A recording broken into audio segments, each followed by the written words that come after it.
ফেসবুকে সব শেষ। ভগবানের দুই চরণে কতটি চিহ্ন আছে হরিষ্ঠ।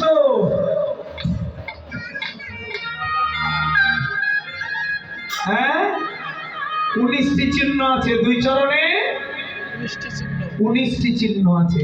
কি কি চিহ্ন আছে এগুলি আবার আলাদা। এজন্য এক একটা চিহ্নের এক একটা কারণ। চরণে আছে পুঁটি মাছ, ঘট, কদলি গাছ, এগুলো কেন হলো এগুলোর আবার একটা কারণ আছে। এই জন্য রূপের পদ 10 ঘন্টা গাওয়া যায়। এত পদ, এত পদ। কিন্তু ঘটনা ঘটে কি, রূপের পদে গিয়ে খাওয়া দাওয়ার পর সব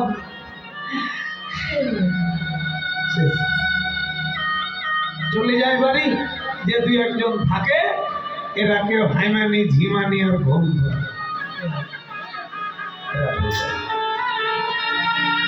তার মধ্যে দুই একজন থাকে, বৃষ্টি শুরু হইলো আবার, তো বৃষ্টিটা তখন থামার দরকার ছিল কি রে বাবা, তাহলে তার এরা যাইতে পারত না।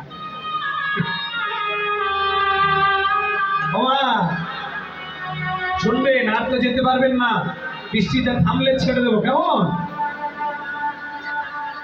2টো পর্যন্ত বললো, এখন আবার আরো 20 মিনিট। সেদিন বলেছিল রাধে আমি আজকে থেকে তোমার কাছে পরাজিত। বললেন পৃথিবীকে জানাতে হবে তুমি আমার কাছে পরাজিত। বলে যাও, জানাবো। কি করে জানাবে? আমি যেদিন কৃষ্ণ হব সেদিন ময়ূরের পাখা পড়বো, আমি জানিয়ে দেবো আমি তোমার কাছে পরাজিত। কি করে? বলছে আমি ময়ূরের পাখা বামে হেলিয়ে রাখবো, এখান থেকে প্রমাণিত হয় আমি তোমার কাছে পরাজিত। আমি বলেছি আমার থেকে আমার নাম বড়, নাম হতে ভক্ত বড়, ভক্ত হইতে ভক্তের চরণের ধুলি বড়। তাই আমি ভগবান তোমাকে মাথার উপরে রেখে বামে হেলিয়ে রাখবো, প্রমাণ করব আমি ভগবান ভক্তের চরণ ধুলি পাওয়ার জন্য মাথা নত করে আছি।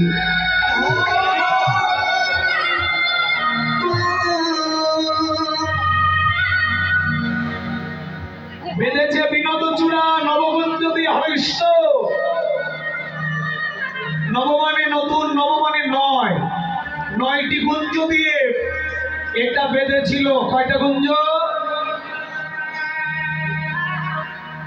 দেহের মধ্যে ছিদ্র কয়টা জানেন না?